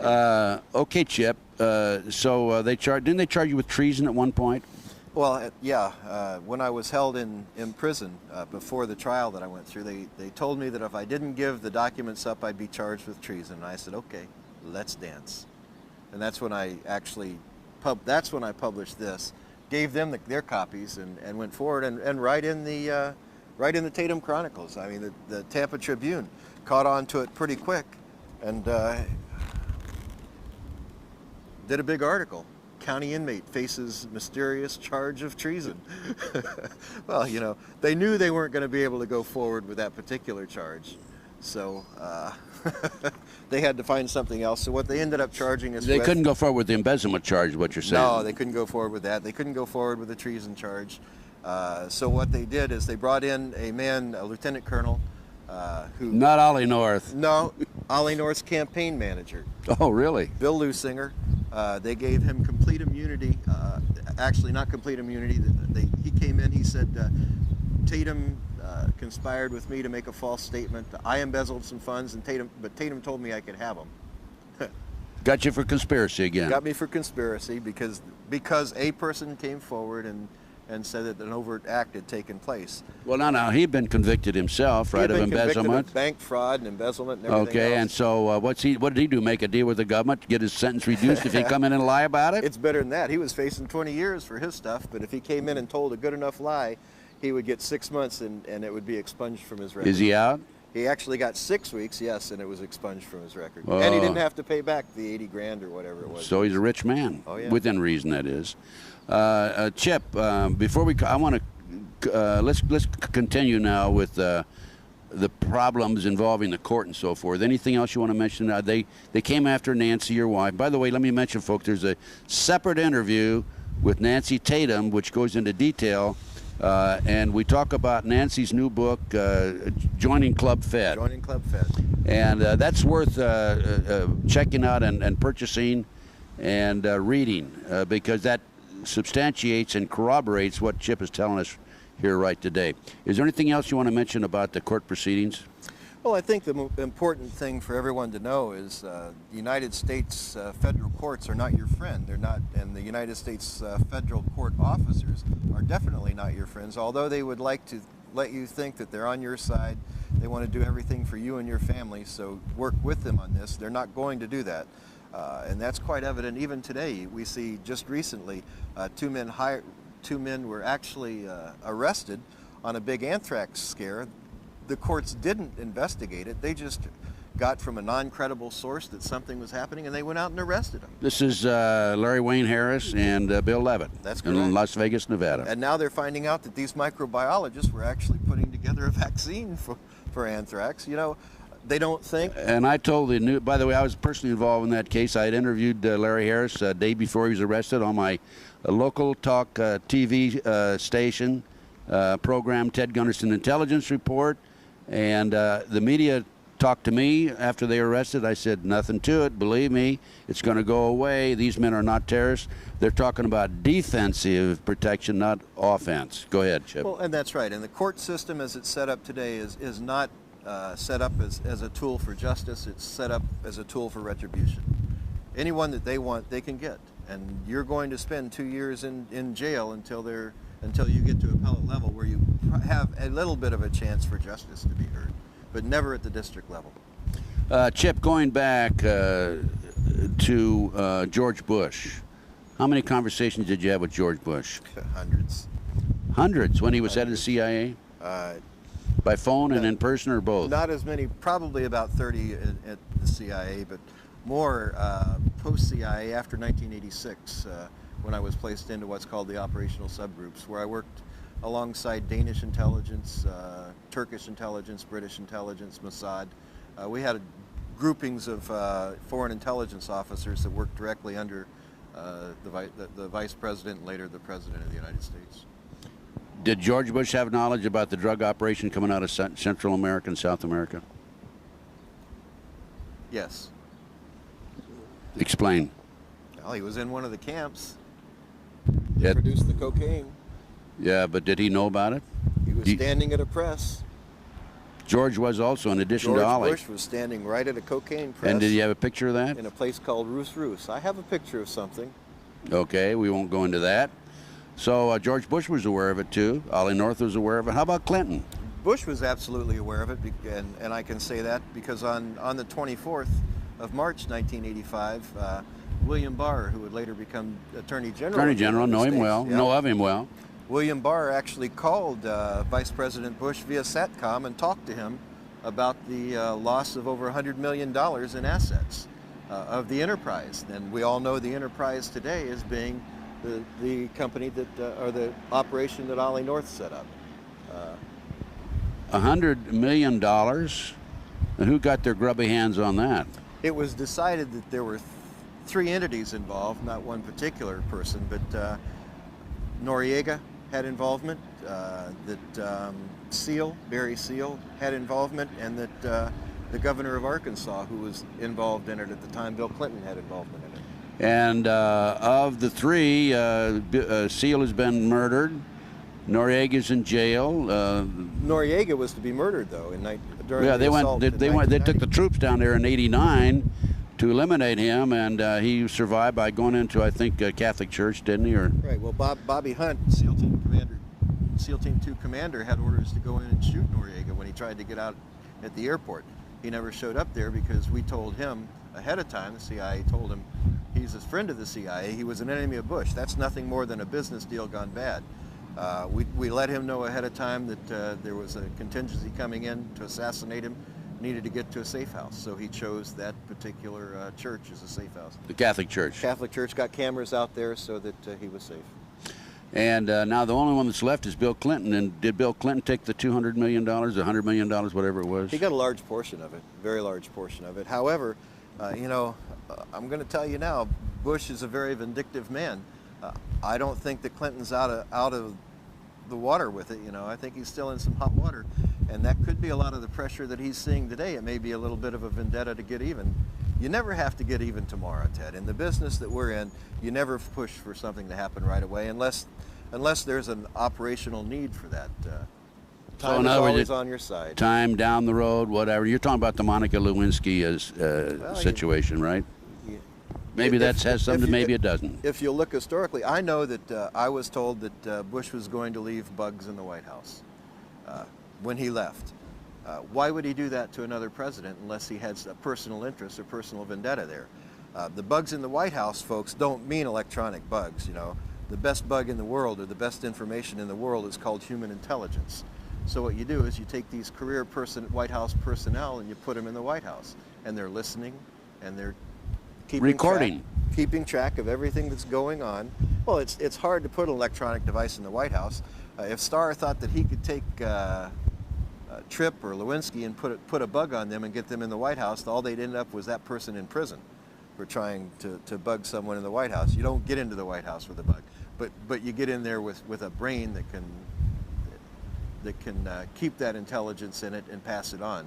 That's how you get in, and that's how you bug the White House. So he always had constant information flowing to him from the White House from career workers in the White House. You know, why did they all of a sudden throw these people out of the travel office? Perhaps they thought that maybe there was a little intelligence work going on there. Probably. Tripp. Clinton, yeah. Let's look at Tripp. She was taken out of there right after Vince Foster because she talked about it. Wham, she's out of the White House and into other areas. You know, there's a lot to be looked at that's just overlooked by the mainstream media because I'm told I have a pretty devious mind. Well, you know, it's because I worked for these guys and I know how they think. Chip, as far as Ollie North is concerned, you told me in one of the radio interviews I had with you that you had some recordings, audio recordings of a conversation in the back of an airplane. Was that with Ollie North or somebody else? No, that was with Mike Harari and a man named Raymond Buddy Young. That was actually presented at our SEPA briefing in Tampa, Florida to Judge Adams. The recording was presented. We have transcripts of that, and we've actually put them in the Tatum Chronicles. So now, when you say SEPA, you're talking about your hearing before the judge where you discuss classified information, right? Right. During the course, as we were leading up to the trial, there are certain filings that have to be done prior to a trial and hearings. And in April of 1996, just before the trial, the U.S. Attorney's Office gained information that perhaps I would attempt to disclose classified information from my previous work. So they filed a motion with the courts that required me to file a briefing, an actual brief, outlining any classified information that I would attempt to use in my defense. And then the judge rules on it whether or not you can use it. Then the judge rules on it. He had the decision that the judge has to make under the SEPA requirements is, first of all, is it classified in any way? Second, does it involve national security issues? So after being presented with that material, and it has to be done in declaration, under oath, the materials were provided to them. And let me tell you something, if anything I said in there was false, I would have been charged with perjury. There was never a perjury charge. The issues that were given to him were investigated. I was never charged with perjury or obstruction of justice, trying to say that this happened when it didn't. You know, that's an obstruction of justice charge. No charges like that ever came out. That's a pretty big issue. Was the judge sympathetic, you think, and objective? You know, Nancy talks about this judge being a terrible judge, but let me tell you something. It's obvious to me, working in the arena that I work in, he knew what was going on. He made the decisions that he made, so there would be no question at the appellate court that justice was not served. So actually, he probably was your friend then. He's the only reason that I can talk about it today. By him saying that this information was not classified and doesn't have to do with national security, the CIA can't come back on me. National security folks can't come back on me for talking about what I presented to that court at the time. Chip, let's go back, and we've talked about Ollie North, we've talked about George Bush, we talked a little bit about Clinton. Did Clinton, do you have any direct knowledge that Clinton was aware of the drug operation coming into Arkansas?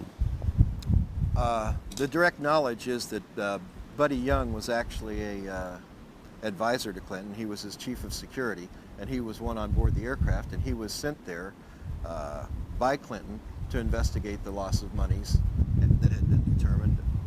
Additional direct knowledge comes in the fact that one of the people called by Barr was the governor of Arkansas on that SATCOM. He called North, he called the vice president on this 24th of March conversation, and he called the governor of Arkansas and talked to him.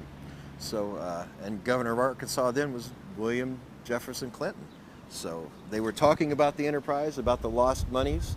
And additionally, in earlier years, and when I was at Fort Campbell, Kentucky, I actually flew several missions carrying medical coolers again with money and drugs in it into Arkansas. Out of where, Fort Campbell? Out of Fort Campbell. It was delivered to us by the 324th Med Battalion. Out of the South America? Out of South America. They were operating in the South America in Honduras. It was flown by C-130 to Fort Campbell. It was marked medical supplies. Donor organs, this particular one was marked. And we were advised to give it to Dr. Lassiter at Little Rock Air Force Base. So we flew it to Little Rock Air Force Base. I opened the coolers. I don't fly a cooler without opening it. I don't fly anything without opening it. Let me tell you why I don't fly coolers without opening them. I was told by Colby earlier that Torrijos died simply because they put a cooler marked donor organs on his aircraft that blew up in flight. So whenever I see a cooler, I open that cooler. And what did you find in the cooler? We found a large sum of money and 3 kilos of cocaine in one cooler. In the other cooler, we found all cocaine. Those 2 coolers were picked up by Dr. Lassiter, who actually ended up being, as we found out in later years, a man named Dan Lassiter, who was convicted for trafficking cocaine in Arkansas. However, he was pardoned by the then governor of Arkansas, Bill Clinton. And did you have any information that Clinton had direct knowledge of that? No, you flew him into Arkansas. Was Clinton there waiting for it, or was there a limousine there or anything like that? We had to wait over an hour and a half for Dr. Lassiter to show up. But when he finally showed up, he showed up in an entourage of vehicles. There was a van, there was a stretch limo, and an unmarked police car. In the coming out of the stretch limo, Dr. Lassiter came forward. He had 2 people with him. One stayed at the car and one came over. He introduced the one that walked over to the aircraft to pick up the coolers as the governor of Arkansas. And the governor of Arkansas extended his hand, and that's the first time I shook the hand of William Jefferson Clinton. He wanted to let me know that the people of Arkansas appreciated me bringing those donor organs. That because he didn't know you'd looked into them. He didn't know I looked into it. Do you have that in your book? Yes, I do. Yeah, that's in again the Tatum Chronicles, right? Okay, Chip. Now, what about the truth serum, truth drug that the CIA used? We need to talk about that. Sure. People can be alert for it. You know, I talked a little bit about in those containers down in South America, the processing that was done, and during the processing of cocaine, there were these little green pod-like things. I would later find out, working on the international side, that these little pods came from the nightshade family. They were used to produce a chemical called a form of what's called scopolamine, but it's a much stronger potion than what is commercially made. This stuff's made from the orange blossoming trumpet from the nightshade family, and we use it. We nicknamed it. It's called burudenga, the voodoo drug. We use that to drug a target. We can put them under our complete power with a properly induced drug. They'll do whatever we ask them to do, and when the drug wears off, they won't remember anything that went on during the drugging. Used quite extensively. Used quite extensively. Used quite extensively, yeah. You know, every time I hear of an instance, to give you an example where an assassination is committed and someone comes forward and on the political side now, not just in a small town, but on the political side when there are political assassinations like Rabin. I was in prison at the time, but there's no doubt in my mind that was a Burundanga assassination. This kid apparently shot Rabin, went in and admitted to shooting him, and then 3 days later said he doesn't remember shooting him. He didn't remember ever signing any statement saying that that's Burundanga. You see that quite regularly, really. Oh yeah, don't you? And it's actually becoming epidemic proportions. We've used it for years in the CIA, but now it's out in the general populace. And in Colombia, a lot of the gangs have it now, have access to it, and they're using it to rob people of their bank accounts. And, I mean, a guy will get hit with Burundanga, given a Coke that has Burundanga in it, take a drink of it, and next thing he knows, his bank account is empty, and he'd given it to this one of these drug gangs. And they give him instructions, tell him what to do, he does it, and then 3 days later he doesn't remember. They'll do anything. They'll shoot a person, they'll shoot themselves. They'll do anything they tell you tell them to do. What about drugs that the CIA uses to induce heart attacks and death? Those are usually two-part poisons, compounds, so that they're not connected to a poison. We can, to ensure that a person gets the first portion, we've gone in and, like in an embassy, in one part of the world, we would put it in a punch so that most of the people are dosed with the first part of the compound, and then you have about 3 weeks before the second part of the compound has to be given to the target, and then that's the first gets into the muscles and in the heart, and it'll show up only as a compound. Once the second comes in, it'll show up in the blood only as a compound, but it actually induces a heart attack. People actually die of a heart attack, and that's why the coroners always report these as heart attacks, because it's really a heart attack, and there's no poison that shows up. It would only be a compound in the body.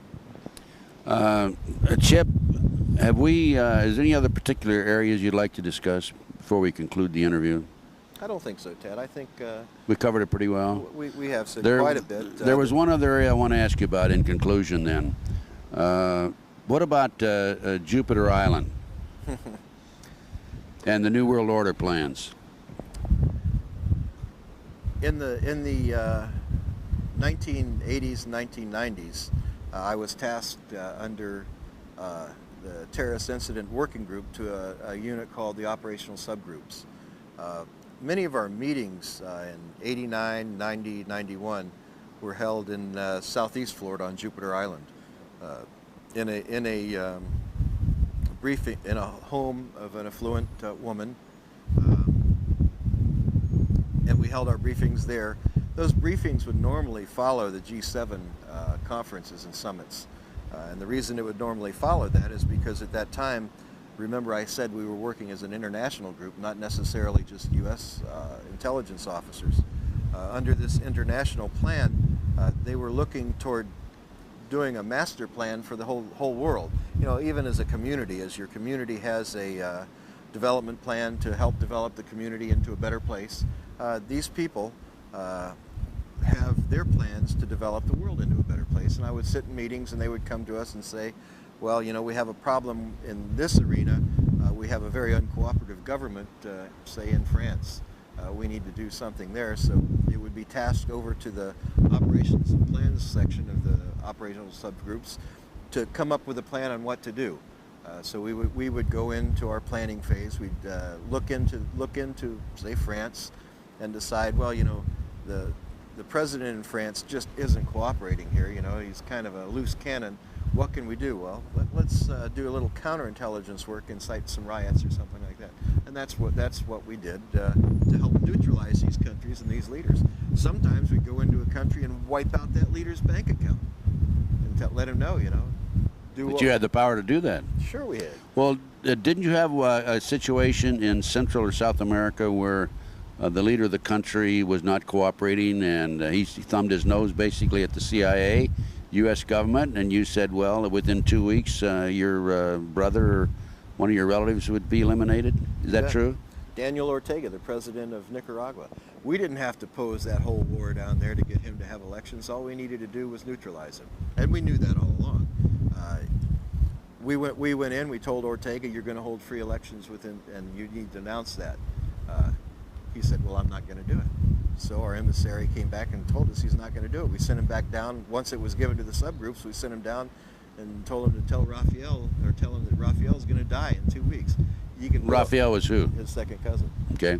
Good friend of his, one of his best friends. And so he put thousands. He put him in a compound. Was protected by a large contingency of troops. But on the day that we told him he would die, he died. You want to say how he died? Rocket fire. In a car? Well, no, in the compound. It was rocket fire, but we also had people on the ground there too. So whether it was rocket fire or whether it was a bullet to the head, you know. Well, now Jupiter. There wasn't enough left to tell. Unfortunately, now Jupiter Island. Who were? Let me qualify. Okay. Within 2 weeks, Ortega announced that there would be free elections in that country because he was next. Right, and you told him that. We told him. How about going back to Jupiter Island? Who attended these meetings in Jupiter Island? Had quite a few big names in those, and I'll talk about a couple of those, but I won't go beyond that because I like talking. I like breathing. I like eating. No matter how good my insurance is, I know that there's some people you never talk about. Right. So I won't. George Bush was one who would normally attend those meetings, if not personally, at least through teleconferencing.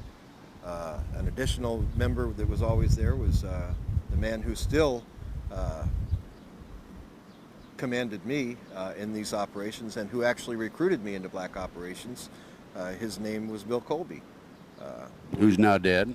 Who's now dead. Mysterious death. When I walked away, I was told you don't just walk away, and I believe he walked away too, and that's why.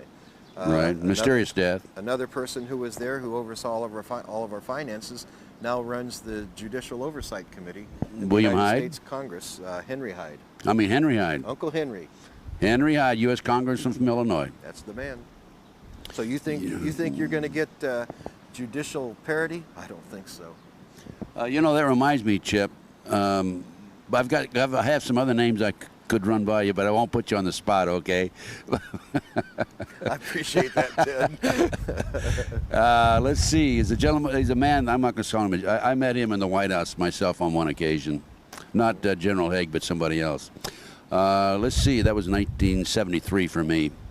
I had another thought that I wanted to bring up, and I'll remember it down the road. Well, here. you had asked me earlier what I'm doing these days, and let me tell you what I'm doing. Being a spook by trade,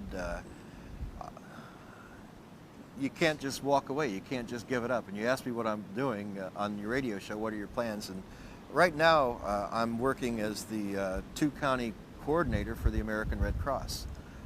And the reason I'm working as a two-county coordinator in Florida for the American Red Cross is it gives me the opportunity to interface directly with probably one of the darkest organizations the United States has ever seen, and that's FEMA. Oh, we know about FEMA. So I've been able to effectively infiltrate FEMA. I'm the person who deals directly with them in all issues and sit in meetings with them, and little did they know that they had a spook in their midst. They know it now. Yeah, they know it now. I told them last week in my last meeting with them. Well, then you have some pretty good information, I think, don't you? I waited till I got what I needed, and then I put it on the website. I did a big article on the website, exposed what they have going, how they effectively hope to take over. The big thing with FEMA is if the United States ever goes in to martial law, which can be put in place any time now because of Clinton's recent filings under the National Security Executive orders. Right. Since he's declared a national state of emergency already, all he has to do is have a nuclear, biological, or chemical threat active, and he can declare martial law. That's going to be pretty easy if he pushes Saddam into blowing up a biological, or if he shows the United States that there are people here, factions here, trying to do that, like they just tried to do with Harris. He can then effectively declare martial law. If he does that, though, the people who really take over the country and run things is FEMA. So you have to make sure, and I don't know that James E. Witt the current head of FEMA, is one who goes along with this plan. He just, you know, and sitting in our briefings and everything, he's just not one that's going to do it. So. Well, didn't they replace him, or aren't they replacing him? So quietly, last fall, they opened some offices in Washington at FEMA headquarters and brought their Region 6 administrator, a man named Raymond Buddy Young. Oh, we mentioned him earlier, right? Bill Security Clinton's officer. Security chief. That's right. Is taking over FEMA. Well, we'll see what happens in the future. Of course, we know FEMA is Federal Emergency Management Agency, and they have they take precedent over all law enforcement, federal and local, And in the event of military. and military in the event of a national emergency. That's What correct. what a very clever plan devised by. That was originally set up by Bush, wasn't it? Yeah, it actually came from years ago, and if folks would ever want to go to the website and read that article, it's available there. It's called FEMA, the Dark Underbelly. What's So your website? It's if they'll go to www.2.net and then just click on the black ops at the bottom of the page, they'll go right to the website. What about prison camps? You had information about prison camps.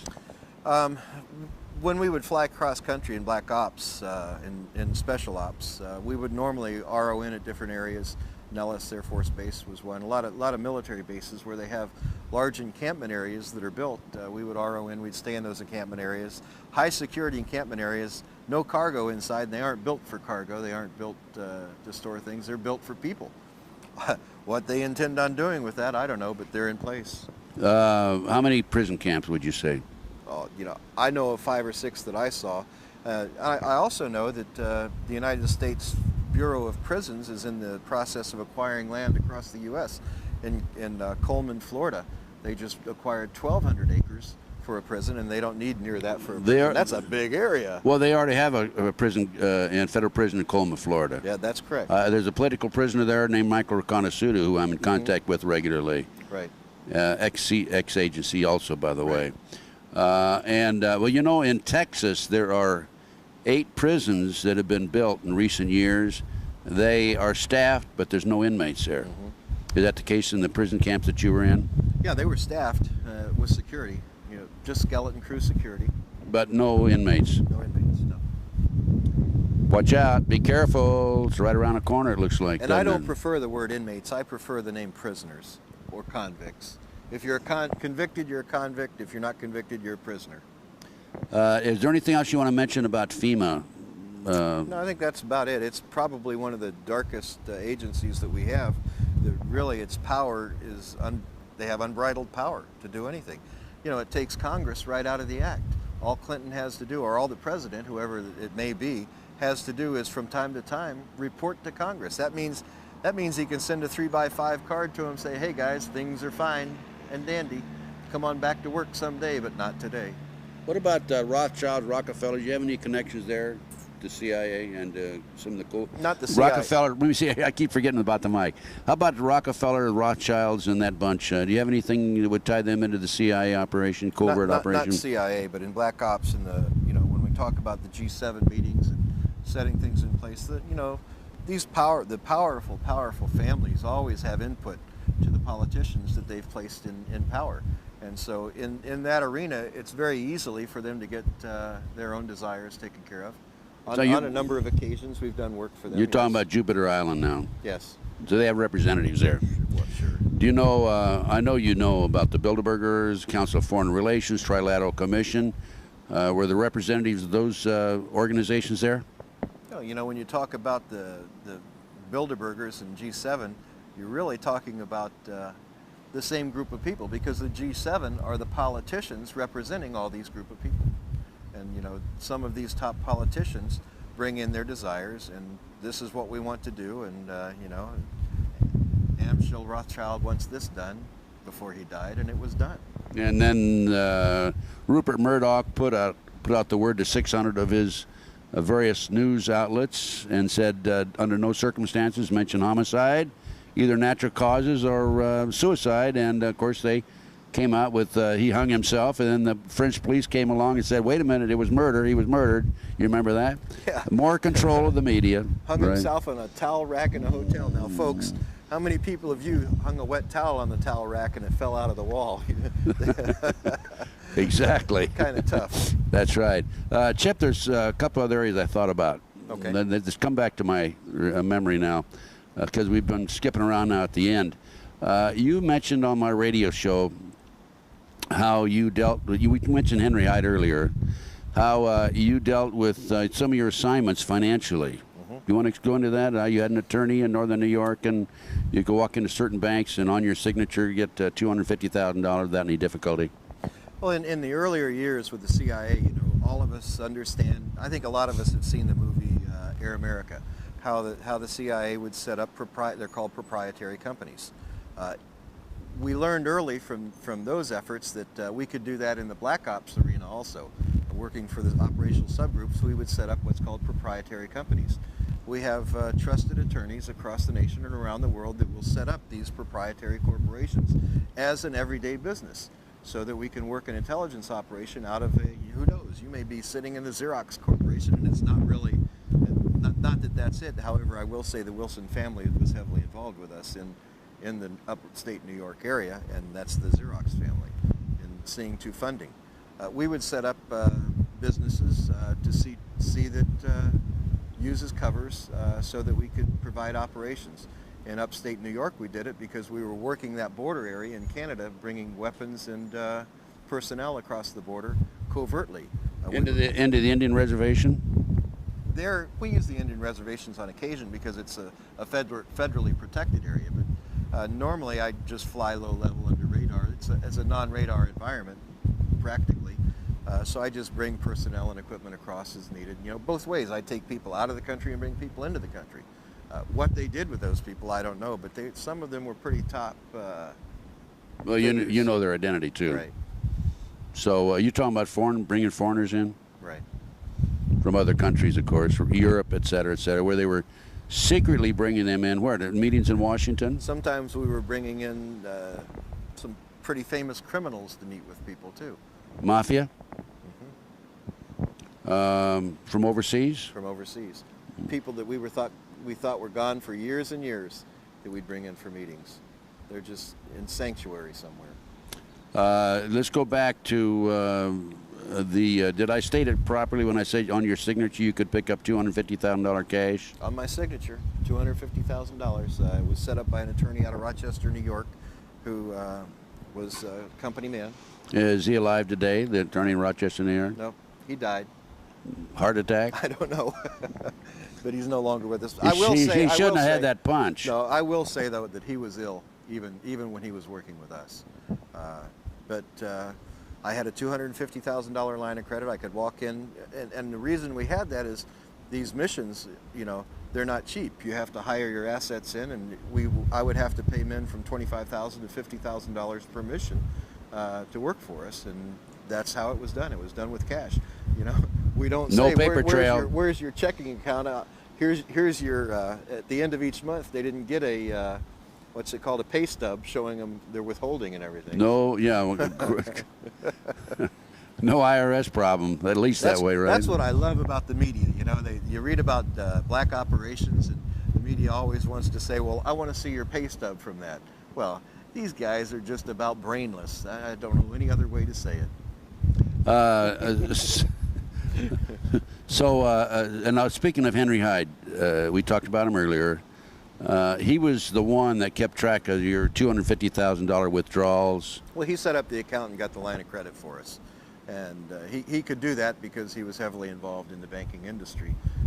Where the guarantees for that money came from, I don't know. But I know that they always had to have a participating banker in the bank that we used. And this particular banker was one of the vice presidents of commercial lending. So, Chip, let's go back now. And you were asked to coordinate an operation against a fellow American at one point, and that's when you, according to your previous interviews with me on the radio, decided you had enough. Mm-hmm. Tell us about the meeting that you attended where you announced that. Well, Ted, this was simply the final straw. I had been asked on numerous occasions to participate in operations against American citizens. From the time I joined the operational subgroups in '86, They targeted U.S. citizens, they targeted foreign citizens, and in the intelligence community, fair game for us, our targets were what we thought of as criminals, intelligence officers, and politicians around the world that we target to influence outcomes of certain things. But when they started targeting U.S. citizens, you know, having been a target at one time myself in Vietnam, I was a target. You're a little sensitive then. I'm very sensitive when it came to that, and I told. Not to mention when they targeted Nancy. Yeah, that's right. That was it. I'll tell you. That broke it. my wrath. That's it, right? When, okay. when I was and good asked, for you. Huh? When I was asked in '92 to see to it that Ross Perot was neutralized, and when I say neutralized, it means that we can intimidate him, we could coerce him, which is a little stronger, more strong-arm tactics, or we could terminate him. And the man who actually gave the order to do that was George Bush, the President of the United States. And this was in a meeting you attended. It was in Jupiter Island. He wanted Ross Perot neutralized. I went to a friend who's a federal officer. I walked out that day. I dropped a tape on the table. It had been my insurance policy, and I so that they could see what I had, I let them know, this is what I have. If I die, it'll come forward. Now this is you're in a meeting and you said, I've had it, this is enough.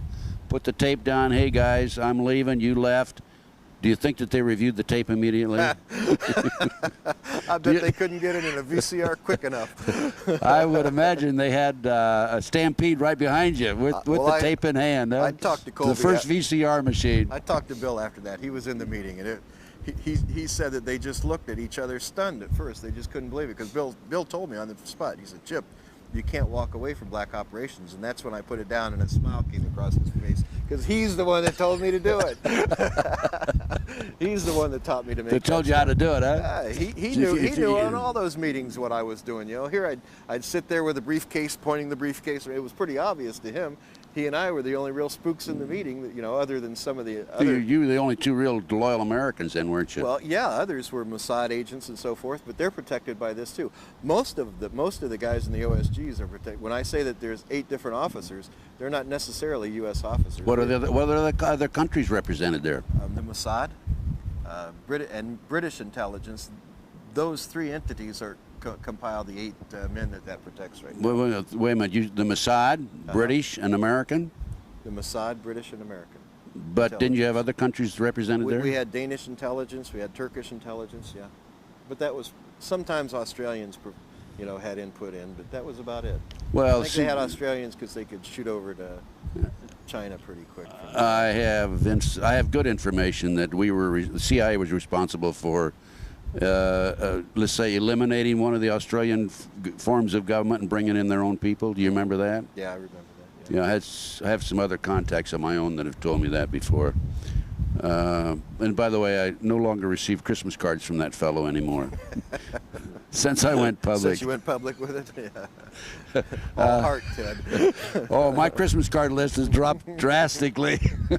It went from like that down to about like that when you stack the cards one on one. But I don't worry about that. Neither do you. No, because we know we're doing the right thing. Chip, there were some other questions I wanted to ask you. Chip. Hey, wait a minute. How do I know you're telling me the truth? Because you like me, Ted. Now, I hugged Nancy, but I'm not going to hug you. No, Chip, what I'm telling you, the answer I want to that is... I can give you an answer. I know you can. That's why I asked it. Okay. Tell me.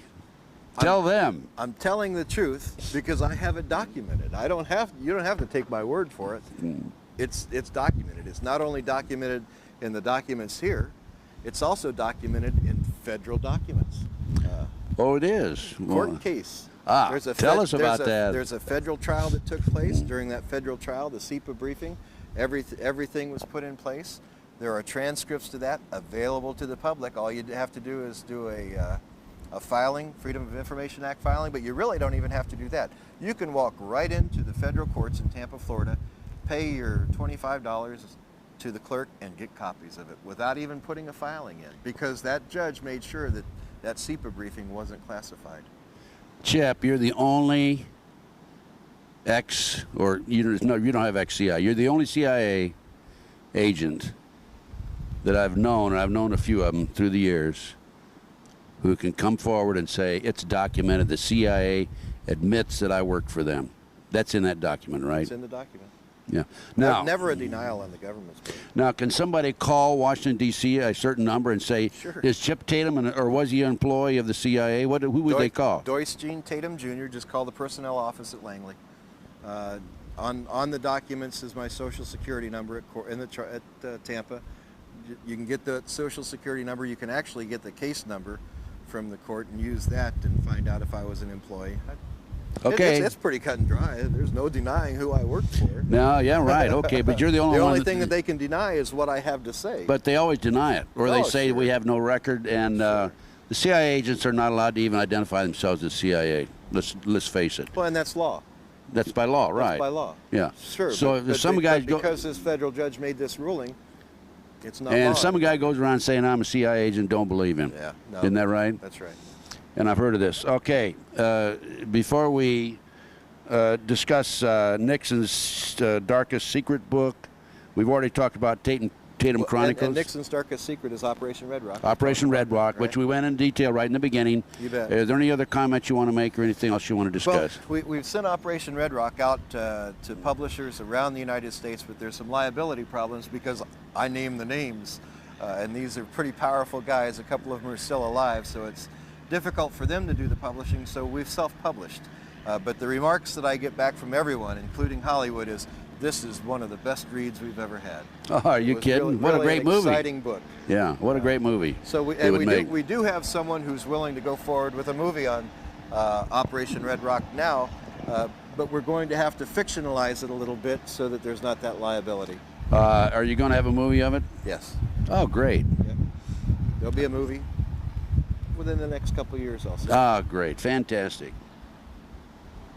And They can get that by calling our 1-800 number, 800-201-7892, and ask for extension 58. Just tell them you want Nixon's darkest secret or Operation Red Rock, same thing. That's one of the darkest secrets of Nixon's life, the fact that he ordered 13 American soldiers murdered.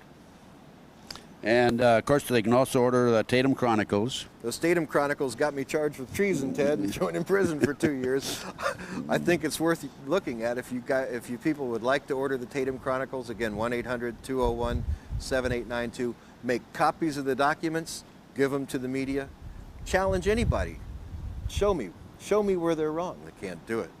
Okay, also, folks, you can purchase this video. I know you're looking at it right now, but if you want some for your friends, or your friends want to purchase this video, call 1-800-201-7892. Extension 58, and it's available. Just talk to the operators. They take MasterCard, Visa, and personal checks. And I will also make these available through my flyer and catalog and so forth. So we'll two-time them, Chip. You bet. Get it out around the world. That's right. Okay, listen. Congratulations, Chip. It's always a pleasure talking to you. We'll have another 26-hour interview on my radio show in the future. Okay. Every time I talk to this man, he comes out with some new information. But thanks for appearing on the Thanks, Ted. on the mic and in front of the video. And God bless you. You're a great American. And I'm real proud to say that I know you and have really worked with you indirectly. Thanks. Let me say one last thing. Marine Recon all the way, boys. Yes. Thank you, Marine Recon. See you later, folks.